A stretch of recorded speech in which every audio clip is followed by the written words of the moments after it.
What is up, enthusiasts? It is Cedar Flags here, and welcome back to another one of my videos. Now, due to popular demand of the last video I made on this, I want to do a sequel to my best amusement attractions never built. And let me just say, this one took a pretty long time.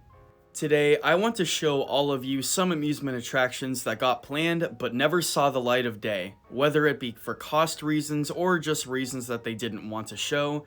These are some amusement attractions that were never built. Before I start the video, I just want to say that only a few of you are actually subscribed to my channel, only about a fifth of you.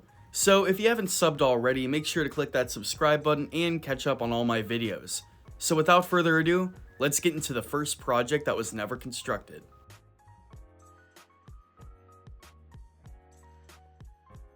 Did you know that Wicker Man was not the first wooden coaster planned at Alton Towers, only the first actually built?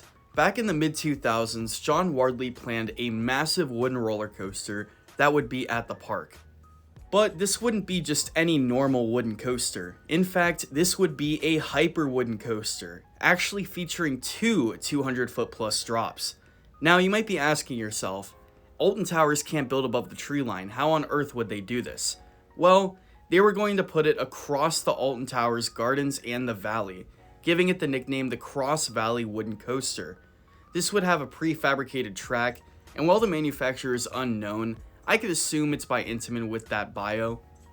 And let me just say, this would have been an absolute monster of a coaster. Two 200-foot drops going down the valleys, and two lift hills. This ride would be huge, even though the layout would be a little short, and would mainly be a one-trick pony with those drops into the valley.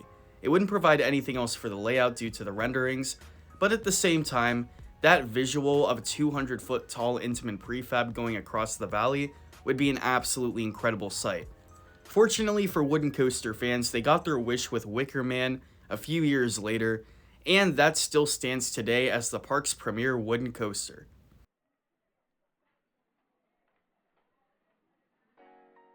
Believe it or not, Alton Towers wasn't the only Merlin park that was focusing on a wooden coaster in the mid-2000s. Thorpe Park in London was also thinking of building a wooden coaster, but this time, a GCI twister, very similar to something like Thunderhead at Dollywood. That is right, they were planning a massive new coaster in the southeast corner of the park, and they wanted this to be one of the park's headline attractions. Now, they came up with a bunch of ideas, and the one that got the most press beforehand was a GCI twister. And what we know is that it would be a twister layout, was indeed a GCI, would be 88 feet tall, and would be over 3,000 feet long. It would also feature two flybys, one being in the station, and one being by the log flume tunnel. It would have been an absolutely incredible ride at the park, but the park eventually decided that that wasn't a good choice for some reason. They think that the press would enjoy something else a lot better, and what they decided was a Gerstlauer Eurofighter, and that is now known today as Saw the Ride. Imagine going to Thorpe Park and instead of seeing Saw the Ride, there was a massive GCI in that spot.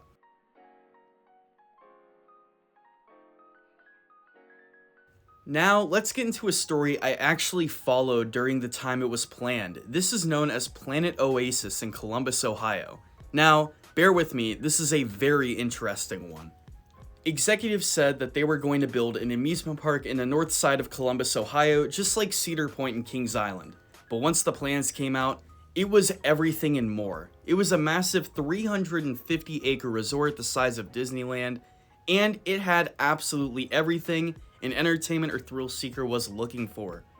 This amusement park was bizarre. It would have featured a few roller coasters, including a confirmed 4D coaster, flat rides, an artificial beach, a salt lake, hotels on the beach, shops, an indoor ski resort, X Games sports arenas, a butterfly museum, an esports arena, and lots more.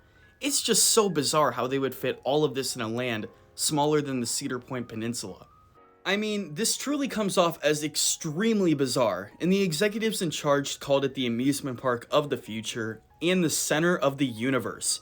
But eventually, it did get cancelled and scrapped after controversy, and at the same time, there are plans for the future site of it, which are going to be condos and shops, which isn't as fun, but at the same time is definitely the more realistic choice, when you're in between Cedar Point and Kings Island, two of the biggest parks in the country.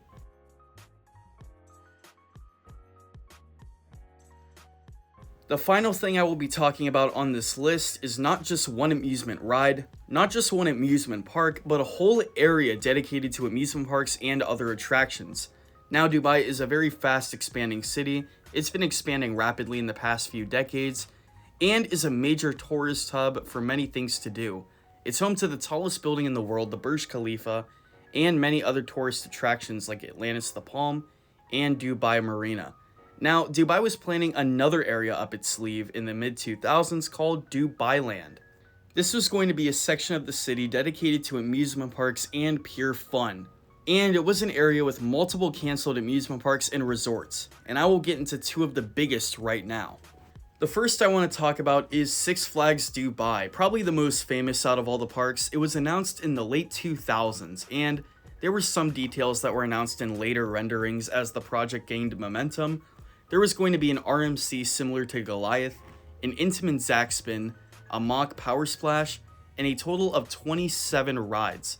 Now, unfortunately, it was cancelled in April of 2019 after lots of lost interest. Another major park that gained momentum was Universal Studios Dubai. Announced back in 2007, it was cancelled while under construction, and a few monuments of the park were actually built and constructed, including the front sign. Now, there were some details we got.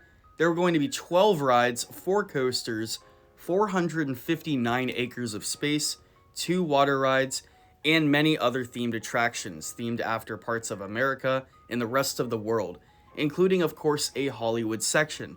This would have been an absolutely immersive project, and one of the biggest projects I've talked about on this channel. But unfortunately, it was cancelled in October of 2016, once again after lost interest. Dubai just isn't a city that could hold that many theme parks, but there were some others that were announced that didn't make the cut either. These include an F1 racing park, 6 water parks, the Trump World Golf Resort, and multiple other smaller parks that didn't see the light of day even in the planning phase. Now, there were a few parks that actually did make out of this. Now, unfortunately, it wasn't going to be the grand area it was planning to be, but once again, there were 2 amusement parks that did see the light of day. One of them being IMG Worlds of Adventure, and the other being Legoland Dubai, which are open and for you to enjoy. In the research stage of this video, I found even more amusement attractions that were never built, so let me know down in the comments below if I should do a part 3. Those attractions including an Alton Towers tilt coaster, and a wooden coaster at American Adventure that would break the world record for tallest, fastest, and longest. I hope you enjoyed the video. Let me know down in the comments below if you did or didn't, whatever. Give this video a thumbs up if you enjoyed, and let me know if you want me to do a part 3 on this. This is Cedar Flags, and I'll see you all later.